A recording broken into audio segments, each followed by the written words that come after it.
an hangi fuskokin jaruman Kannywood da dama a wajen Pandora Award, inda da yawa daga cikinsu suka sami lambar girmamawa wato award a wannan shekara ta 2025. Daga cikin jaruman Kannywood waɗanda suka karbi wannan Pandora Award a wannan shekara su ne kamar Dadi Hikima da kuma Momi Gombe.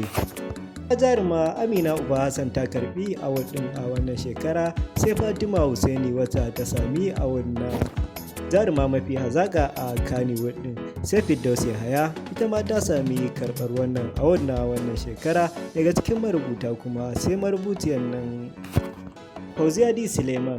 Bangaren daraktoci kuma darakta na shirin labari na wato Malam Aminu Saira ya karbi nasa award din, da ma wasu da dama daga cikin jarumai da kuma ma'aikata a masana'antar ta shirya fina-finai ta Kannywood gabaki ɗayansu sun karbi wannan award na Pandora a wannan shekara ta 2025, abin da ya ƙayatar da al'umma da dama musamman a arewacin Najeriya, musamman ganin fuskokin jaruman da suka saba gani a wannan award.